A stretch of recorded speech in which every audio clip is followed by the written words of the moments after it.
podemos ver a través de la palabra, a través de las vidas de cada uno de nosotros, cómo se cumple, ¿no?, todo aquello que el Señor nos dijo y cómo nos enseña a ver y a saber lo que no se cumple en la gente que a veces tenemos al lado nuestro, que creemos que son una cosa y en verdad son otra. Y nos enseñan, pues, a saber también lo que somos, dónde estamos y dónde vamos. Si nos damos cuenta en la palabra, yo llevo mucho tiempo, llevo unos meses meditando en estos 2-3 capítulos primeros del Éxodo. Me hablan mucho, hermanos míos. Me hablan muchísimo, muchísimo, muchísimo. Llevo 3 meses leyéndolos, repasándolos, leyéndolos, repasándolos, leyéndolos, repasándolos. Y hoy el siervo me ha dicho que tenía que compartir lo que creo que es de Dios. Y yo voy a leer. Y creo que, como ha dicho el siervo, una coma de su palabra es suficiente. Éxodo 1, vamos a leer a partir del 6. Y murió José y todos sus hermanos y toda aquella generación, y los hijos de Israel fructificaron y se multiplicaron, y fueron aumentados y fortalecidos en extremo, y se llenó de ellos la tierra. Entre tanto, se levantó sobre Egipto un nuevo rey, que no conocía a José, y dijo a su pueblo: he aquí, el pueblo de los hijos de Israel es mayor y más fuerte que nosotros. Ahora pues, seamos sabios para con él, para que no se multiplique, y acontezca que viniendo guerra, él también sea a nuestros enemigos y pelee contra nosotros, y se vaya de la tierra. Entonces pusieron sobre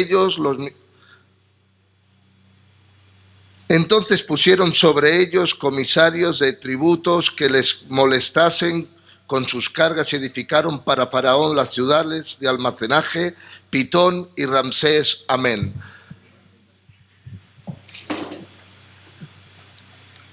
Los hebreos han estado en Egipto viviendo muchos años. Faraón, ya sabemos la historia de José, les da una parcela, una tierra, ellos se multiplican, ellos son fuertes, van creciendo, el Señor los prospera, los multiplica, se hacen fuertes, y llega un rey que no conocía a José. Que no conocía a José, no quería saber que no supiera quién era José. A José lo conocían en todo Egipto. No intimaba con los de José. No se comunicaba con los de José. Y al pasar esto, levanta guerra contra ellos. Me siento dichoso, hermanos míos. ¿Sabéis por qué? Porque cada día el rey de Egipto levanta guerra contra mi casa. Me odia, va a muerte, ve que mi casa se multiplica, prospera y se fortalece en la tierra de Egipto donde vivimos. Yo sé que esto suena de locos, pero hermanos, de verdad, os lo digo de corazón, veo cada día al rey de Egipto enfadarse contra mi casa, venir en pos de ella. Y esto me alegra. Yo veo muchos de los hermanos, hermanas que me miran, dirán que estoy loco. ¿Cómo puedo alegrarme de que vengan en contra de mi casa? Pues hermanos míos, gloria al Señor. Cada mañana que me levanto y veo cómo el enemigo viene contra mi casa, me da fuerzas. Yo no sé a ti, no sé si cuando te levantas y ves que te viene un nuevo problema o que el enemigo viene a donde ti, te echas para abajo, no lo sé. Yo te digo lo que siento yo, hermanos míos, y lo que quiero transmitiros. Me siento dichoso de que el rey de Egipto vea que soy un hijo de Israel prosperado, fortalecido y que mi casa va en aumento. Yo me siento dichoso. Yo no sé qué querríamos que nos pasase cada mañana, que nos levantásemos, saliésemos al mercado o cada uno a nuestros trabajos y ganásemos muchos billetes y nos fuera todo de perlas, la gente nos amase. Quizás sea ese el sueño americano o el sueño de cada una de las personas de este mundo. Pero si eso te sucede en tu vida, déjame decirte una cosa. No eres de los hijos de José. No eres de la descendencia de José. Eso lo vemos en Éxodo, y si abrimos la palabra en el capítulo 15 de Juan, 18 dice: si el mundo os aborrece, sabed que a mí ha aborrecido antes que a vosotros. Hermanos míos, no está diciendo cualquier cosa. Está diciendo, si el mundo te odia, entiende que como eres linaje mío y eres de mi descendencia, también te van a odiar a ti. Ahora, por casualidades de la vida, vamos a ponerlo así, hemos tenido que entablar conversaciones, mezclarnos un poquito, como aquel que dice, entre mundo, porque las circunstancias nos han llevado a ellos. Y lo hablábamos con hermanos, de que, hermanos míos, nos odian. Sonreír, hermanos. Gloria al Señor, hermanos. Yo no sé cómo nos lo miramos. No sé si nos ponemos tristes cuando vamos a los sitios y el mundo nos odia. Hermanos míos, gloria al Señor, me odia. Cuando me convertí, y con esto os dejo, cuando me convertí al Señor, llegué al texto que pone: si al padre de familia llamaron Belcebú, cuánto más a vosotros. O sea, no está diciendo a lo mejor os llamen Belcebú, quizás algunos llame Belcebú. No, es una afirmación. Dice, si a mí me lo llamaron, a vosotros también. Entonces yo lo compartía con los jóvenes, bueno, ahora de los que comencemos en aquel entonces, pues nada más está el pastor que lo compartía y le decía, no me llaman Belcebú a mí. Al revés, me quieren, me aman. Al revés, el sitio donde, pues bueno, me congregaba, el sitio donde estaba, me amaba, porque he sido un muchacho bastante querido en mi barrio, en mi casa. Era un buen niño, respetuoso, era, hablando en plata, era un buen gitano. Y me querían, de verdad. Un día decidimos no seguir el sistema, decidimos profundizar en las Escrituras, decidimos seguir a Cristo, decidimos abandonarlo todo para seguir a Él. Y caray, hermanos, comencé a escuchar que decían, son demonios. Jolines, hermanos. Hermanos, mis ojos no paraban de llorar porque se cumplía la palabra en nosotros. No sé qué hemos venido a hacer aquí, hermanos míos, y con esto os dejo. Pero si no habéis venido a ser odiados, como dice el siervo muchas veces, varones, os habéis equivocado de lugar. Estáis perdiendo el tiempo. Pero todos aquellos que hayan venido para ser odiados por el mundo y amados por Cristo y por su Padre, gloria a Dios, bienvenidos a su casa, bienvenidos a sus atrios, bienvenidos a su lugar de reposo. Busquémosle. No vamos a tener la aprobación del mundo, pero sí os digo una cosa, habrá un día que la trompeta sonará, los muertos en Cristo resucitarán y nosotros, juntamente los que un día partieron, nos iremos con Él. Señor les bendiga.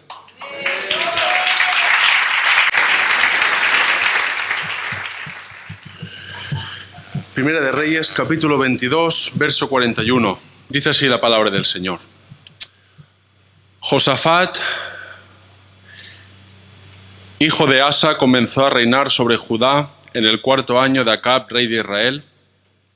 Era Josafat de 35 años cuando comenzó a reinar y reinó 25 años en Jerusalén. El nombre de su madre fue Azuba, hija de Sili, y anduvo en todo el camino de Asa su padre, sin desviarse de él, haciendo lo recto ante los ojos del Señor. Con todo eso, los lugares altos no fueron quitados, porque el pueblo sacrificaba aún y quemaba incienso en ellos. Y Josafat hizo paz con el rey de Israel. Verso 45, que es el verso clave, hermanos, que a mí estos días, estas semanas, me ha edificado. Dice, los demás hechos de Josafat y sus hazañas, y las guerras que hizo, ¿no están escritos en el libro de las crónicas de los reyes de Judá? Voy a volverlo a leer. Los demás hechos de Josafat y sus hazañas y las guerras que hizo, ¿no están escritos en el libro de las crónicas de los reyes de Judá? Amén a la palabra del Señor. ¿Cuántos dicen amén? Bien, hermanos, hermanas, yo cuando leía estos textos me di cuenta de algo, que seguro que muchos os habéis dado cuenta, pero para mí pues fue sorprendente, ¿no?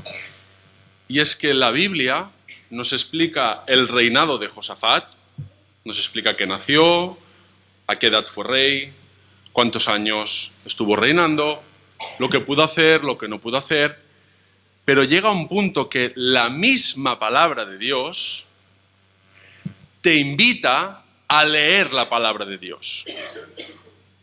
Es decir, en el verso 45 podría explicar los demás hechos de Josafat que no están explicados aquí. ¿Me explico? Dentro de la vida de Josafat, aquí no lo explica todo. En el verso 45 te dice, los demás hechos no están escritos en el libro de las crónicas de los reyes de Judá. O sea, la misma palabra te invita, te ofrece leer la palabra. Y me hablaba el Señor y me decía, basta ya de intermediarios. El Señor ha puesto hombres de Dios, el pastor, Pablo, Sisquetó. ¿Cuántos echa de menos a Sisquetó? Yo lo echo de menos. Y el Señor ha querido así, ha querido que estos hombres nos enseñen, y yo digo amén, y aprendemos de ellos. Porque en verdad no aprendemos de ellos, aprendemos de la palabra a través de ellos. Porque esta es de las pocas iglesias que cada versículo que la persona que predica cita, se pone aquí. Entonces puedes leer de que realmente lo que se está diciendo no es voz de hombre, sino es voz de Dios. Pero el Señor, hermanos y hermanas, nos recuerda en esta tarde que desea una relación íntima, desea una relación sin intermediarios, no autopastorearse, no ir por libre, pero sí tener relación con el príncipe de los pastores, sí tener esa intimidad que teníamos al principio, que quizás, al menos yo, hemos perdido. Nos hemos acostumbrado a los intermediarios de YouTube, nos hemos acostumbrado aquí a venir el domingo y que me expliquen el cuento, pero nadie quiere leer el cuento. Perdemos horas viendo estados de WhatsApp, pero nadie quiere saber su estado real. Una película, no me la cuentes, yo la veré yo, pero la palabra no queremos leer ni un versículo.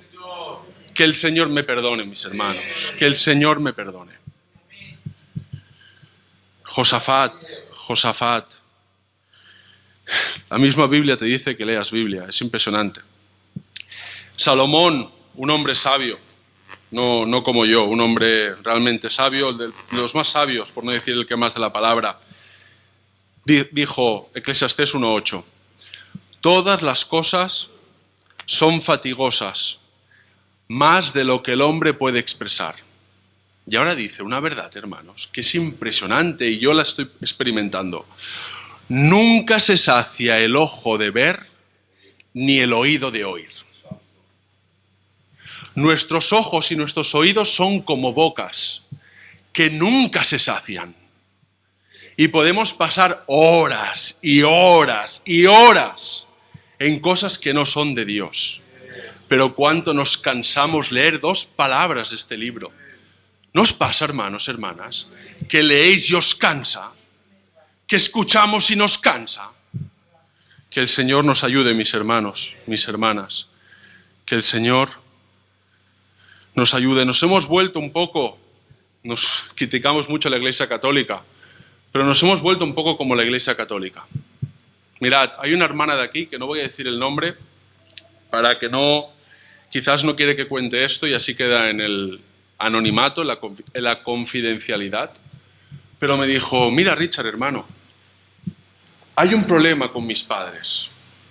Mis padres son cristianos ortodoxos y ellos me han afirmado, quizás en otras palabras, pero más o menos la idea es esta, que ellos pagan a un hombre para que les cuente la Biblia.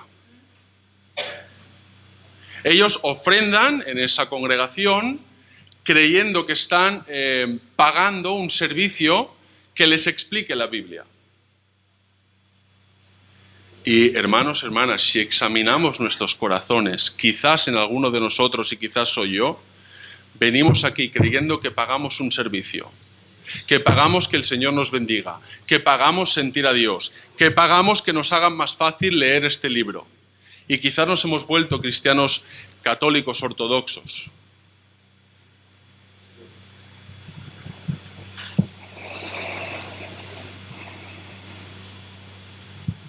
El Señor, hermanos, hermanas, voy acabando, es así de sencillo, no hay más. El Señor desea restablecer la intimidad con usted y conmigo. Amén. Repito, es bueno venir aquí, es bueno aprender de estos hombres que nos hablan de Dios, pero no sé si usted se acuerda de esos momentos que dedicaba por la noche en la lectura. Esos momentos que se ilusionaba cuando el Señor le hablaba. Esos momentos que había algo que le llevaba y no sabía qué era, a orar, a buscar al Señor.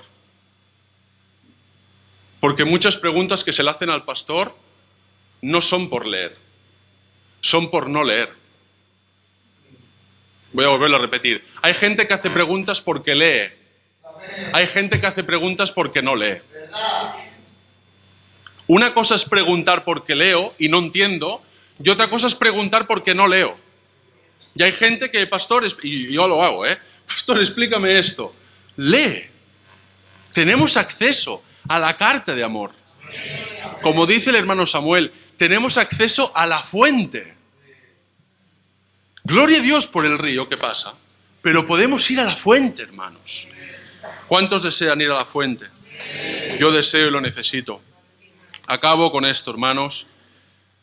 De Josafat, de otros reyes, se dice que el resto de hechos estaban escritos en el libro de Crónicas, que el resto de hechos se pueden hallar, acceder a otra porción de la palabra, pero del Rey de Reyes, de nuestro Señor Jesucristo. Mirad lo que dice Juan, dice, y hay también otras muchas cosas que hizo Jesús, las cuales, si se escribieran una por una, pienso que ni aún en el mundo cabrían los libros que sabrían de escribir. De todos los reyes se puede escribir lo que han hecho, pero de nuestro Señor Jesucristo no se puede escribir. A Él sea toda la gloria, toda la honra y toda la alabanza. Este Rey de Reyes quiere restablecer la relación con usted y conmigo. ¿Cuántos dan gracias por ello? Porque aunque nosotros no querramos, Él quiere. Y si Él quiere los que sean suyos, lo harán en el nombre del Señor. Así que adelante, hermanos, que el Señor os bendiga. Algo que el Señor me ha estado mostrando estos últimos días, me gusta mucho leer la palabra de seguido. No es perfecto de tenerte 5 horas en un capítulo si Dios te da la gracia y tienes acceso a las palabras originales en hebreo o en griego, es maravilloso. Pero también hay una bendición muy grande en leer la palabra de seguido, sobre todo cuando se están describiendo eventos que van encadenados unos con otros. Y yo que estoy leyendo sistemáticamente, o he estado leyendo sistemáticamente Primera, Segunda de Samuel, Primera de Reyes, el otro día estaba sentado en la terraza de mi casa muy temprano por la mañana y estaba leyendo y me di cuenta de que el paso de Segunda de Samuel a Primera de Reyes, hay un cambio de tendencia, porque todo Primera y Segunda de Samuel es guerra, guerra, guerra. Es una guerra detrás de otra, es un conflicto uno detrás de otro. Y es curioso que el gran pastor de Israel, aquel que fue ungido por Samuel y que fue sacado de entre las ovejas, la primera exposición pública que hace Dios de este hombre jovencísimo, es delante de un ejército enemigo y delante de su propio ejército. Y vemos, yo llevo mucho meditando en esto y hace poco lo estaba predicando desde otra perspectiva, pero lo primero que hace Dios es ponerlo en público y resulta que Dios le había dado una estrategia brutal a este joven para cargarse a Goliat con una honda y unas piedras lisas, cosa que cuando lo leí me sorprendió, porque es más fácil en un sentido si una piedra no está lisa, que se te quede clavada en la frente, más que una piedra lisa, pero Dios dijo que no, que sería con piedras lisas, y esto es lo que sucedió, ¿no? Pero el gran hombre de guerra de Israel, el gran pastor de Israel, es un hombre que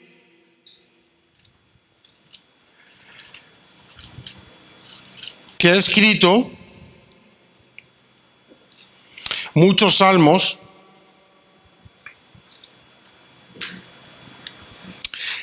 y es el que escribió en el Salmo 84: «Cuán amables son tus moradas, oh Jehová de los ejércitos, anhela mi alma y aún ardientemente desea los atrios de Jehová, mi corazón y mi carne cantan al Dios vivo». Mejor es un día en tus atrios que 1000 fuera de ellos. Y este es el hombre de guerra. El hombre de guerra vive bajo las alas del Altísimo. Lo dice en el Salmo 91. El que habita al abrigo del Altísimo morará bajo la sombra del Omnipotente. Y es el gran hombre de guerra. Y yo creo que él que es el gran rey de Israel, el que Dios, dice la palabra que es el hombre conforme al corazón de Dios.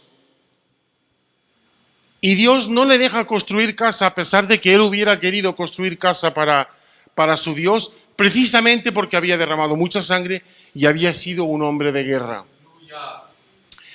Y pasamos en Primera de Reyes, no solamente un hombre de guerra, sino un hombre de unos conflictos terribles, porque se levanta su propio hijo en contra de él, y no solamente Absalón, sino su propio hijo Adonías, uno detrás de otro se levantan en contra de él. Y cuando comienza Primera de Reyes, está el conflicto de que ya Adonías ha usurpado el trono y Betsabé viene a tener un encuentro con el rey y le dice esto es lo que está pasando. Y conforme a la palabra de Dios, él da las instrucciones para que su hijo Salomón, que era el que Dios había dicho que edificaría casa para él, sea ungido por rey de Israel. Pero ¿qué quiero decir con esto? El gran rey de Israel es el que dice, mejor es un día en tus atrios que 1000 fuera de ellos. Hay una comunión íntima con Dios porque teme a Dios con todo su corazón, porque sabe quién es Dios y Él es un hombre de guerra. Pero cuando empezamos en Primera de Reyes, para poder edificar esa casa, para poder levantar esa casa inmensa, ese templo inmenso que es el primer templo, viene un tiempo de paz. Y ese es el nombre de Salomón, es príncipe de paz. Pero a veces, hermanos, cierta paz es muy peligrosa. A veces, hermanos, cierta paz es muy, muy peligrosa. Dice en 2 de Samuel,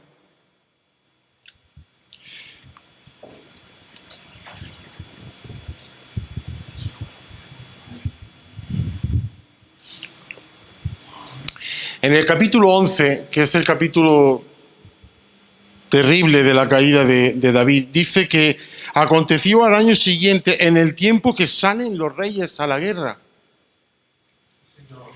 que David envió a Joab y con él a sus siervos y a todo Israel y destruyeron a los amonitas y sitiaron a Rabá, pero David se quedó en Jerusalén. Si es el tiempo, como dice la palabra, en que los reyes salen a la guerra, ¿qué hacía David en Jerusalén? Y él se quedó en Jerusalén. Y no vamos a leer más, pero sabemos lo que pasó.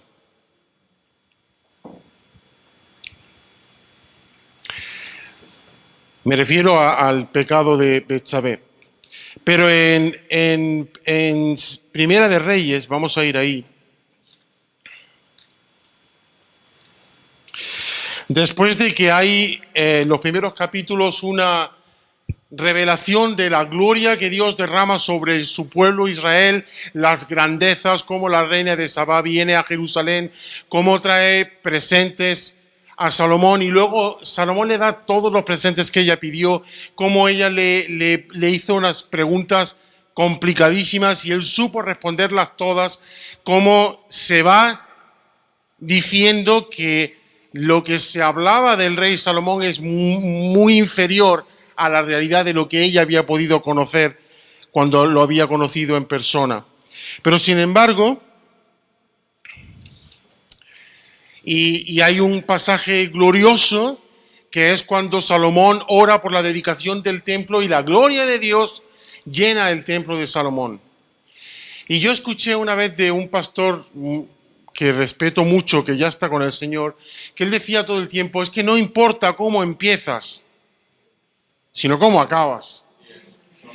Y en el capítulo 11 de Primera de Reyes, dice que el rey Salomón amó, además de la hija de Faraón, a muchas mujeres extranjeras, las de Moab, las de Amón, las de Edom, las de Sidón y las eteas.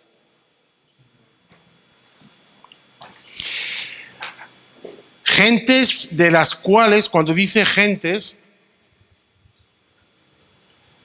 no del pueblo de Israel, de las cuales Jehová había dicho a los hijos de Israel, no os llegaréis a ellas, ni ellas se llegarán a vosotros, porque ciertamente harán inclinar vuestros corazones tras sus dioses. A estas pues se juntó Salomón con amor, dice aquí. Y el versículo 4, y este es el dramón de todo esto. Cuando Salomón era ya viejo, sus mujeres inclinaron su corazón tras dioses ajenos, y su corazón no era perfecto con Jehová su Dios, como el corazón de su padre David. Fíjate que la caída del rey David no dejó de ser un hombre conforme al corazón de Dios. Porque cuando vino el profeta Natán y le dijo, ese hombre eres tú, no buscó excusas, he pecado contra Jehová. Y a veces, hermanos, esto es lo que hace a un hombre de Dios, que viene el profeta, que viene el Espíritu Santo y te redarguye de pecado y no sales corriendo, ni le das la espalda a la voz del Espíritu, sino que reaccionas y dices, es cierto, he pecado, y desde el dolor de tu corazón de haber fallado a tu Dios. Y aquí dice que inclinaron su corazón tras dioses ajenos y su corazón no era perfecto con Jehová su Dios como el corazón de su padre David. Así que, hermanos, yo meditando en todas estas cosas me doy cuenta de que cuando las circunstancias nos van muy bien, cuando todo nos va muy bien, cuando aparentemente las cosas están funcionando muy bien, cuando tenemos paz por todas partes, cuando aquí, esto es lo que a mí me descuadra, es que en el capítulo 8, del 11 hacia atrás, en el 8, la gloria de Dios llena el templo en respuesta a esa oración de dedicación que hace Salomón del templo. Y 2 capítulos más tarde dice aquí que las mujeres hicieron ir al corazón de Salomón detrás de dioses ajenos. Dice que Salomón siguió a Astoret de los sidonios, a Milcom de los amonitas. No siguió cumplidamente a Jehová como a David su padre. Entonces edificó Salomón un lugar alto a Quemos, ídolo abominable de Moab, en el monte que está enfrente de Jerusalén, y a Moloc, ídolo abominable de los hijos de Amón. Así hizo para todas sus mujeres extranjeras, las cuales quemaban incienso y ofrecían sacrificios a sus dioses. El Salmo 1 dice que bienaventurado el varón que no se sentó en silla de escarnecedores. Y hermanos, a veces yo por cuestión de trabajo me restrinjo de sentarme a comer con ciertas personas. He conocido a personas a las que he tenido que negarme a comer con ellas, a sentarme a comer con ellas, por causa de su propia condición, porque son gente que aborrece a Dios. ¿Dónde vas tú sentándote en la misma mesa de alguien que aborrece a Dios? Y esto es lo que hicieron las mujeres de Salomón con su propio corazón. Hermanos, qué peligro tiene la paz. Qué peligro tiene la paz. ¿Sabes qué? Prefiero la guerra que la paz. Porque en la guerra yo siempre puedo encontrar un lugar de escondedero en mi Dios. Mi vida esto lo escuché hace muchos años y lo hice mío, porque fue tan maravilloso. Tú puedes estar en la más perfecta paz de Dios, aunque estés rodeado de una horda de demonios. Y hermanos, si tenemos que estar metidos en una cueva de demonios, que así sea, pero que nadie nos robe nuestra paz. Nuestra paz para adorar a Dios, para servir a Dios, para servirle de todo corazón, para que nuestro corazón no se... Pero ojito con la paz. Cuando todo nos va muy bien, ojo con esto. Ojo con esto. Yo, no sé, viendo el trasfondo de Segunda de Samuel y lo que pasa en los primeros capítulos de Primera de Reyes, me ha venido este sentir. Y hermanos, no sé, pero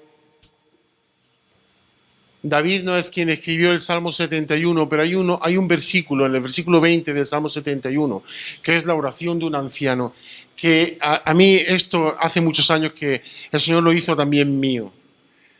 Y hermanos, hay una bendición tan grande en los conflictos, en los problemas, en las dificultades, en la guerra. Ahí es donde puedes encontrar en Dios tu escondedero. Ahí es donde puedes encontrar que puedes refugiarte. Esto no es teología, hermanos. Esto es realidad pura y dura. Y es el versículo 20 que dice: tú que me has hecho ver muchas angustias y males, volverás a darme vida. volverás a consolarme. Amén a su palabra.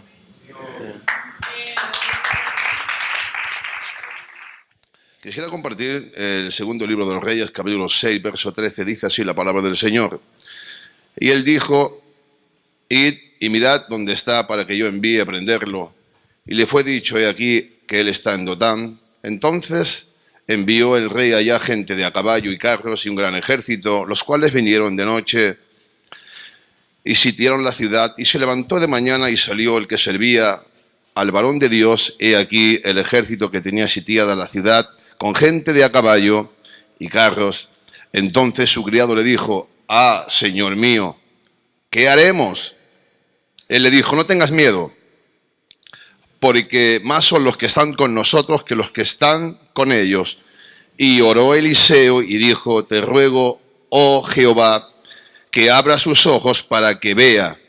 Entonces Jehová abrió los ojos del criado y miró, y aquí que el monte estaba lleno de gente de a caballo y de carros de fuego alrededor de Eliseo. Gloria al nombre del Señor. Es una situación dramática, hermanos. Dice la Biblia en este mismo capítulo que había guerra con Israel y el rey de Siria estaban en guerra. Hablando muy llanamente y con mucho pudor, quiero decirles, si alguien no se ha enterado todavía, si alguien todavía no se ha enterado, estamos de guerra. Amén. Pero la guerra nuestra no es una guerra ni es un conflicto bélico, donde las grandes potencias hacen uso de su armamento, sino, dice la Biblia, libro de los Efesios, que tenemos lucha que no es contra carne ni sangre, sino contra huestes de maldad, espirituales, seres demoníacos, y hay que estar muy en el espíritu para poder discernir esta guerra. Hay que estar en el ambiente y hay que estar en la línea del espíritu para poder ver el enemigo, porque el enemigo, hermanos, no se ve con discúlpenme, con una metralleta, ni se ve con un tanque de estos que hay muy... No. El enemigo lo puedes tener muy cerca y si no estás en un ambiente espiritual no te das ni cuenta. Y necesitamos en este tiempo gente con discernimiento, mujeres con discernimiento para que puedan ver el enemigo y reprenderle a tiempo en el nombre del Señor. Dice la Biblia, queridos hermanos, que el acontecimiento es que el rey de Siria monta un campamento en un tal lugar, lo dice él, dice, voy a montar un campamento allí, y prended al varón de Dios y prendedlo. Estará tan empeñado, estará tan encabezonado el enemigo en prender, atar y maniatar a los hijos de Dios, sin dejarles futuro, sin dejarles esperanza, atando la posibilidad de mejorar, atando el ideal de emprender un camino de renuevo en el Señor. Estará tan encabezonado y estará tan empeñado que no deja títere con cabeza. El caso es, hermanos, yo no quisiera ser muy ganso. El caso es que efectivamente manda un ejército, sitian la ciudad, la sitian, ejército tremendo. A otra mañana se levanta el criado de Eliseo, no dice nombre, creemos que es Giezi, no dice nombre, el criado, el que servía a Eliseo. Cuando ve el criado la situación, le da un ataque. Le palpita el corazón a 170 pulsaciones por minuto. ¿Qué haremos? Y el hombre espiritual, no temas. Qué alegría y qué gozo y qué seguridad da a un hombre que en medio de la tormenta, en medio del problema, en medio de la dificultad, haya hombres y mujeres que digan, tranquilo, no temas. Hoy día necesitamos gente que diga, en nuestras casas, en la iglesia, en cualquier lugar. Me está aconteciendo esto, hermano, me está aconteciendo aquello, me está aconteciendo lo otro. Tranquilo, no temas. No queremos gente alarmista. Gente que en un vaso de agua, me ahogo. Necesitamos gente que diga, no temas, no te preocupes. Y es que escuchen, hermanos, el sentimiento es muy sencillo. Es que este criado, sin nombre, este criado, la situación fatídica del momento, ha nublado, ha eclipsado la vista espiritual. No tiene capacidad para poder ver por detrás del problema. No tiene capacidad ocular para poder ver por encima de la dificultad. ¿Cuánta gente hoy día se muere en los jardines de la comodidad diciendo no tengo futuro, no tengo prosperidad, no tengo salida, no encuentro solución a este problema? Ojalá en esta tarde seamos hombres y mujeres de visión, de futuro. Por encima de los asirios, por encima del ejército que te está amedrantando, por encima del problema que te está acometiendo, por encima de la dificultad, o el toro de Basán.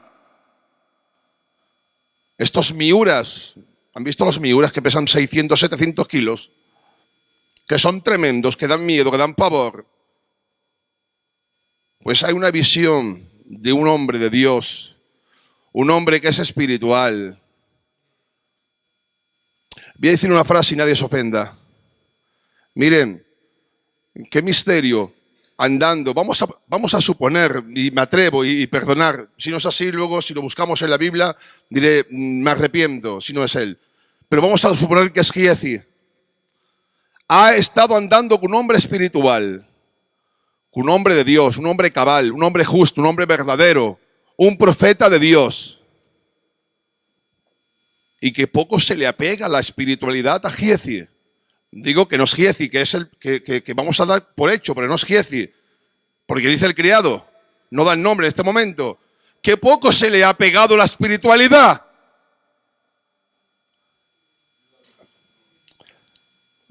Pero ¿cómo se le ha pegado la lepra de Naamán? Dios mío, de mi vida, de mi corazón, que poco se pega la espiritual. Andas con un hombre espiritual y no coges nada espiritual. Andas con un hombre de Dios y no coges nada de Dios. Y apenas a cambio de sentido te se pega la lepra de Naamán.